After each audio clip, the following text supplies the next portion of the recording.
সার্বজনীন পেনশনের প্রত্যয় স্কিমের প্রজ্ঞাপন প্রত্যাহারের দাবিতে পুনর্দিবস কর্মবিরতি পালন করছেন বিশ্ববিদ্যালয়ের শিক্ষকেরা। এই বিষয়ে বিস্তারিত জানাতে বরিশাল থেকে যুক্ত হচ্ছেন সহকর্মী শফিক মুন্সি। শফিক, কর্মবিরতি কর্মসূচিতে শিক্ষক উপস্থিতি কেমন দেখছেন? তাদের দাবিগুলো বিস্তারিত কি বলছে তারা আমাদেরকে জানাবেন। বাংলাদেশ বিশ্ববিদ্যালয় শিক্ষক ফেডারেশনের আহ্বানে কিন্তু সারা বাংলাদেশের যতগুলো পাবলিক বিশ্ববিদ্যালয় আছে সব জায়গাতেই কিন্তু সেখানকার শিক্ষকরা আজ অবস্থান কর্মসূচি নিয়েছে বেলা 12টা থেকে, এবং এই অবস্থান কর্মসূচি একটাই শেষ হবে এবং আজ সারাদিন কিন্তু তাদের পূর্ণ দিবস কর্মবিরতি চলছে। আমরা যেটা জানতে পেরেছি যে গত 13ই মার্চ অর্থ মন্ত্রণালয় থেকে একটি প্রজ্ঞাপন জারি করা হয়েছে, যেখানে আসলে সার্বজনীন পেনশনের প্রত্যয় স্কিম নামে একটি স্কিম আসলে চালু করা হয়েছে এবং সেখানে আসলে শিক্ষক কর্মকর্তা কর্মচারী যারা আছে স্বায়ত্তশাসিত বিশ্ববিদ্যালয়গুলো তাদেরকে অন্তর্ভুক্ত করা হয়েছে। আমরা এ বিষয়ে বরিশাল বিশ্ববিদ্যালয় শিক্ষক সমিতির সাধারণ সম্পাদক ডক্টর তারেক মাহমুদ আবিরের কাছে আসলে জানতে চাবো যে আপনাদের বর্তমান যে কর্মবিরতি সেটা আসলে দাবিটা কি, এবং এই কর্মবিরতির ফলে শিক্ষার্থীরা আসলে ভোগান্তি শিকার হচ্ছে কিনা একটু জানাবেন।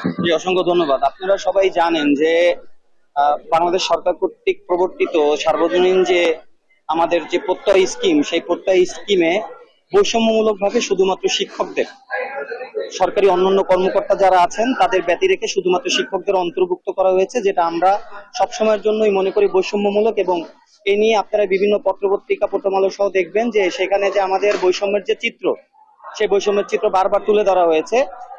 সেই চিত্র আপনারা সবাই দেখেছেন এবং দেখছেন। আমরা সরকারের বিরুদ্ধে না, আমরা সরকারকে বারবার জানাবার চেষ্টা করেছি যে আসলে আমরা বৈষম্যের শিকার হচ্ছি এবং আমরা এ থেকে পরিত্রাণ চাই। কিন্তু অত্যন্ত দুঃখজনক এবং আশ্চর্যজনক বিষয় হচ্ছে, আমরা আপনারা দেখবেন যে আমরা অর্ধদিবস কর্মবিরতিতে গিয়েছি, আমরা অবস্থান কর্মসূচি নিয়েছি, আমরা চেয়েছি একটা শান্তিপূর্ণ সমাধান বারবারই। কিন্তু অত্যন্ত দুঃখের বিষয় হচ্ছে যে আমরা আমাদের যে নির্দিষ্ট সময় নির্ধারণ করা ছিল 30 তারিখ, আজকে সেই দিন, আজকে পর্যন্ত সরকার এই বিষয়ে কোনো ধরনের কোনো ব্যবস্থা নেননি। সুতরাং আমরা এখন মনে করছি যে আমাদের আসলে পূর্ণ কর্মবিরতিতে যাওয়া ছাড়া আমাদের এই যে আমাদের ন্যায্য দাবি, এই দাবি আদায়ের আমাদের আর কোনো পথ খোলা নেই। আমরা এখনো আশা করছি, আমরা এখনো আশাবাদী যে সরকার আমাদের এই দাবির প্রতি তাদের যে সুযোগ্য যে চিন্তা চেতনা সেগুলো প্রদর্শন করবেন এবং আমাদের যে এই যে বৈষম্যমূলক স্কিম, সেই স্কিম থেকে আমাদের সরিয়ে নিয়ে যাবেন এবং আমরা আগের যে স্কিমে ছিলাম পেনশনের, সেই স্কিমেই আমরা কর্তৃত্বে থাকবো, এটাই আমাদের আশা। আপনাদের এই অবস্থানের জন্য আসলে শিক্ষার্থীরা কিছুটা ভোগান্তির শিকার হবে কিনা এই ব্যাপারে আসলে আসলে এই জিনিসটা শিক্ষার্থীরা, আপনি যদি ওভাবে বলেন, শিক্ষার্থীরা তো কিছুটা ভোগান্তির শিকার হবেই।